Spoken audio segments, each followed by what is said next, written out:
Бүгін топокартада нүктелердің биіктіктерін анықтаймыз және де берілген бағыт бойынша профиль тұрғызамыз. Мысал ретінде 10 мыңдық картада екі нүкте берілген, А және Б нүктесі. Яғни осы нүктелердің алдымен осы нүктелердің биіктіктерін анықтау керек және де А, Б, С, З-ға кесіп отырған горизонтальдің биіктіктерін анықтап аламыз. Бізде А нүктесі бұл гора Малиновская, яғни бұл таудың биіктігі белгілі, яғни картада жазылған. Сонда А нүктенің биіктігі 159,7 метрге тең. Енді бізге Б нүктесінің биіктігін анықтау қажет. Анықтау үшін ең алдымен Б нүктесіне жақын белгілі горизонтальды тауып аламыз, яғни біздің Б нүктеміз Б нүктеміздің жанындағы горизонтальдардың биіктіктерін анықтап алуымыз керек. Ол үшін бізге белгілі горизонтальды тауып аламыз. Яғни мына горизонталь Б нүктесінен сол жағында орналасқан горизонтальдің биіктігі белгілі екен, бұл 150 метрге тең. Енді келесі Б нүктесінің оң жағында горизонтальдің биіктігін анықтап алу керек. Ол үшін біз 150 жазуына қараймыз, яғни 150 жазуының бағыты бойынша жер бедерінің биіктігі қалай өседі, қай жағына азаяды екен анықтаймыз. Яғни егер 150 бізде былай жазылған болса, онда 150-дің жоғары шетіне қарата біздің жер бедерінің биіктігі өседі, астына қарай азаяды.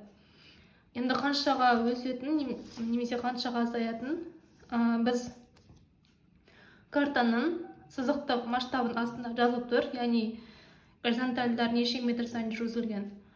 Яғни бұл картада горизонтальдар 2,5 метр сайын жүргізілген екен жазылып тұр. Яғни сплошные горизонтали проведены через 2,5 метра, бұл горизонтальдің арасындағы биіктіктері. Яғни бізде мынау 150 болса, бұның үстіндегі горизонталь 152-де 5 болады, яғни 150-ге 2,5 қосамыз. Астыңғы горизонталь, яғни 150-ден 2,5 метрді азайтсақ, 147,5 метр болады. Яғни бізде мына горизонталь 147,5, мына горизонталь 150 метр болды. Енді Б нүктесінің биіктігін қалай анықтаймыз? Ол үшін біз пропорция құрастырамыз.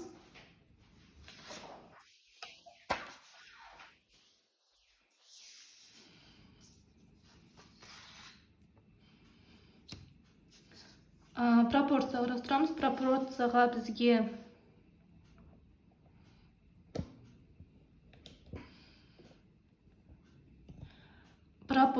бізге екі Б нүктесі арқылы екі нүктенің екі горизонтальдің арасындағы арақашықтықты өлшейміз линейка арқылы. Яғни біз мысалда Б нүктесі арқылы өткіземіз өлшеген кезде.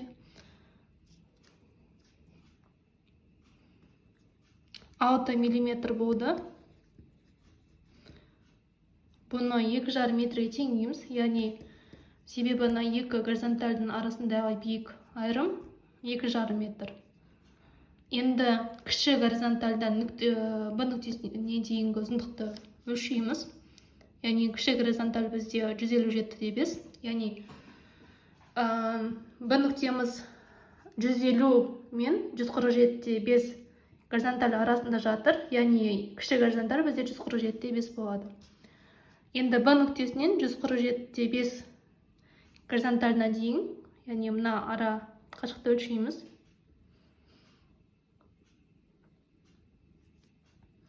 4 мм болды. Бұны X-қа теңейміз. Осы жерден X-ті табамыз. Калькулятор арқылы есептейік.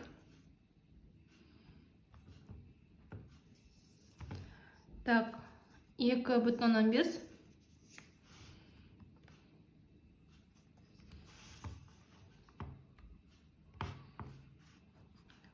Көбейтеміз 0,4 және бөлеміз 0,6. Тең 1-де 6 дейді.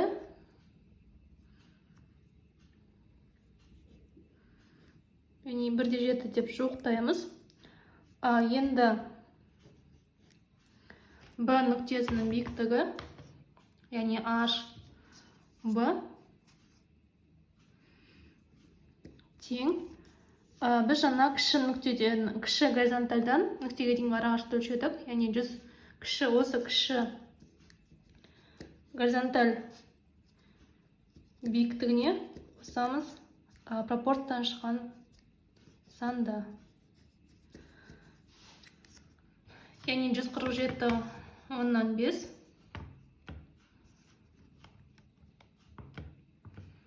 қосу 1,7 тең 149,2 метрге тең болды. Яғни Б нүктенің биіктігі 149,2 метрге тең болды. Енді профиль сызу үшін бізге осы екі нүкте, яғни осы АБ нүктесінің арасындағы горизонтальдардың биіктіктерін анықтау керек. Яғни бізде мынау горизонталь 150 болады. Сонда біз нүктеміз бай қарата өсіп жатыр. Яғни мына 150 болса, мынау 152,5 болады. Келесі 155, 157-де. Да, 157,5. Енді профиль сызу үшін біз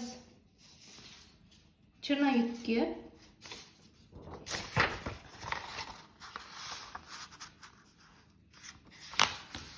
бізде мынау черновик болды.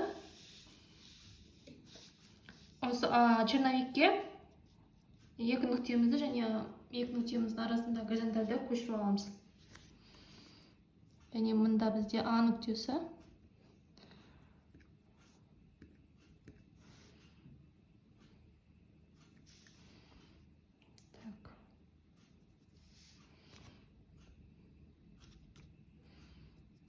Және де мынау Б нүктесі болады. Енді осы көшіріп алғандарымызды миллиметрлік қағазға сызамыз.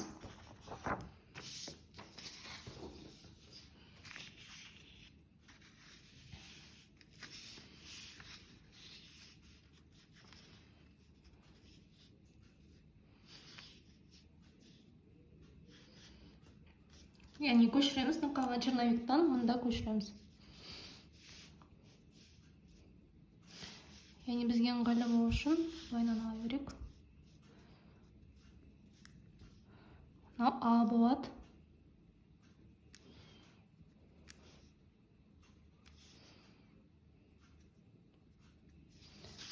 Яғни бізде мынау А нүктесі, мынау Б нүктесі.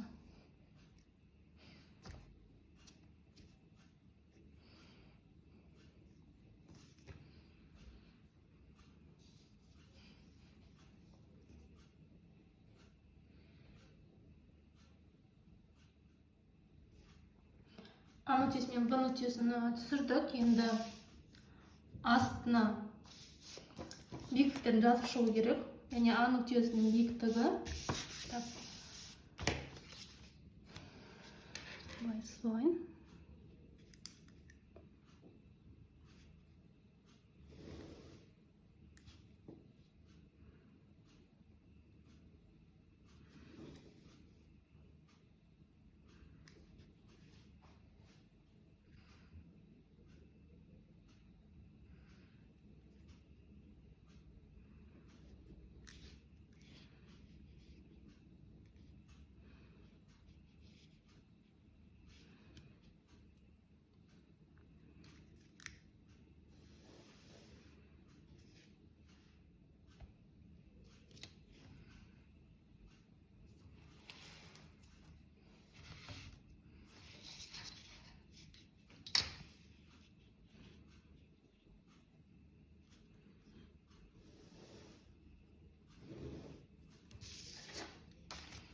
Енді биіктіктерді жазып шығамыз.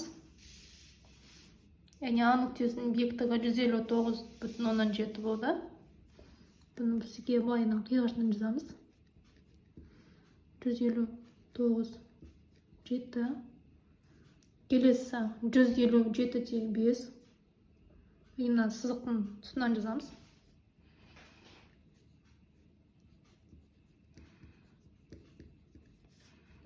Келесі 155,5.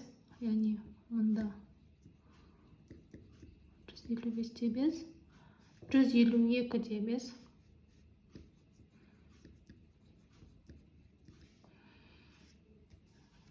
Сосын 150. Яғни мұнда 150 болады. Және Б нүктесінің биіктігі.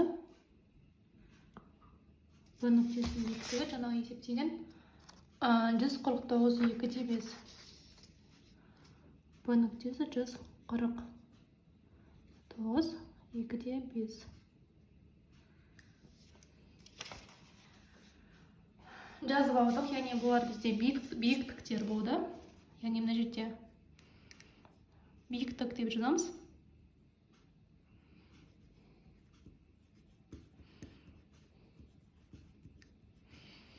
Астына ара қашықтық.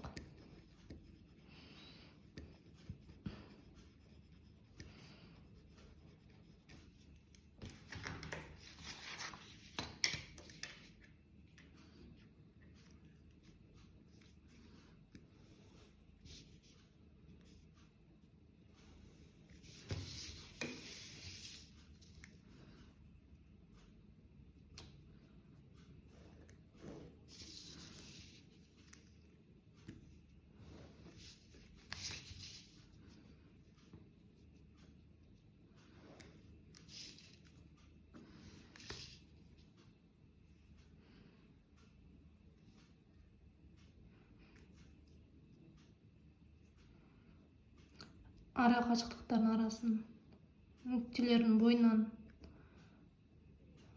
бөлеміз.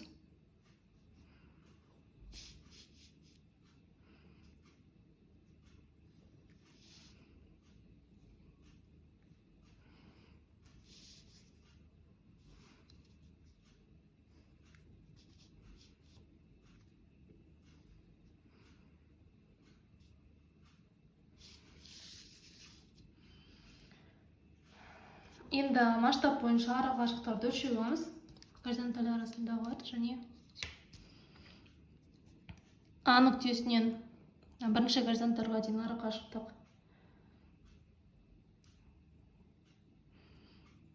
5, 6, 7, 8 мм болды. Яғни 8 мм 80 жер бетінде 80 метрге тең.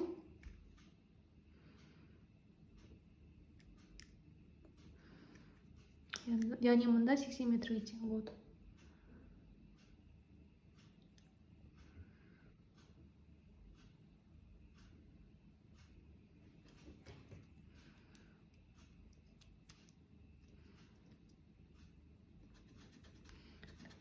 Жасайық. Келесі екі горизонтальның арасын өлшейміз. Бұнда 1 сантиметр 100 метр болады.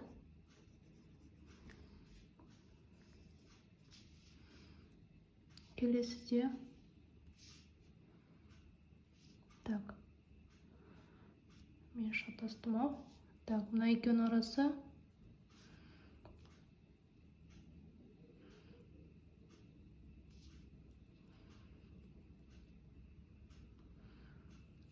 мұнда да 80. Мұнда 80. Мұнда 100.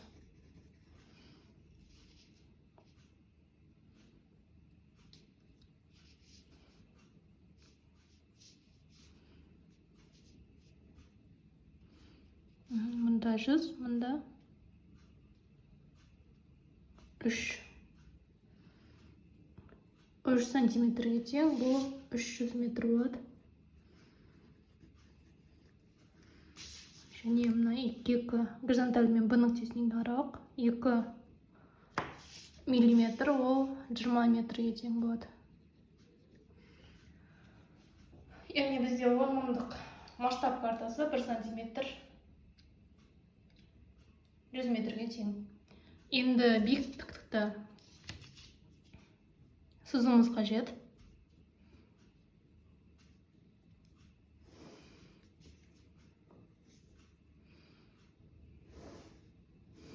Вертикальный сызсамыз. Енді осы сызыққа биіктіктерді жазып шығуымыз керек. Бізде астыңғы масштаб, яғни горизонтальный масштаб бізде картаның масштабына тең. Яғни масштаб, горизонтальный масштаб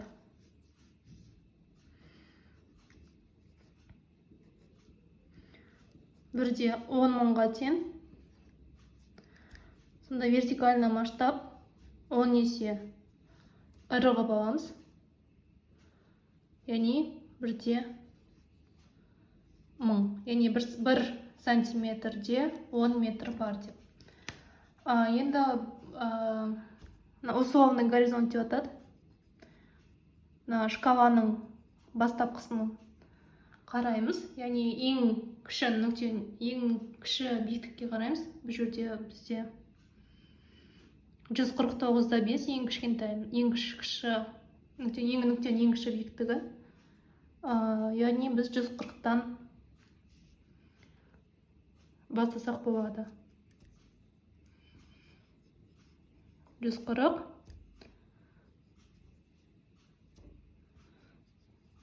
150, 160-қа дейін ғана болады, себебі ең биік нүктеміз 159-да 7. Енді осы шкалада біз нүктемізді тауып қоямыз.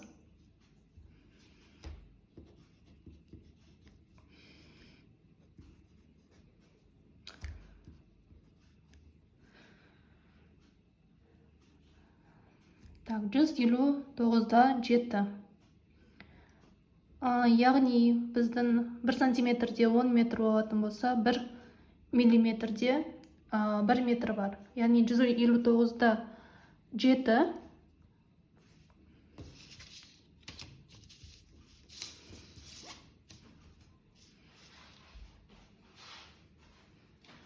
159-да 7 160 болады. 1 метр жетпеген 159 болады.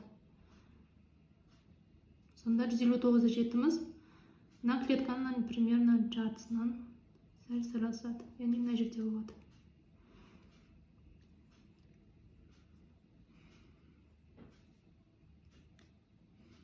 Мына жерде болады. Келесі 157-де 5.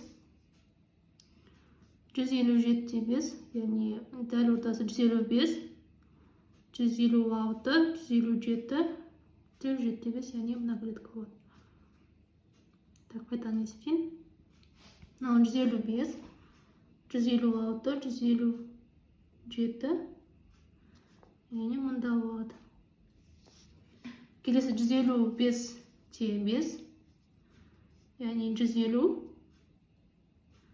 дәл ортасының мұнда 155, 155-те 5, кішкене осы клетканың жартысы болады.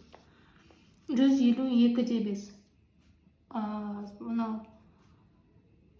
Так, 150 бізде мұнда болады. 150. 151, 152, 152-де 5 мұнда болады. Келесі 150. 150 бізде мұнда. Және 149-да 5. Яғни 150 болса, мына астында клетка 149, 149-да 5, мына кішкене ортасы болады. Так. Мына 150, 149-да 5 мұнда болады. Енді осы нүктелерді қосамыз.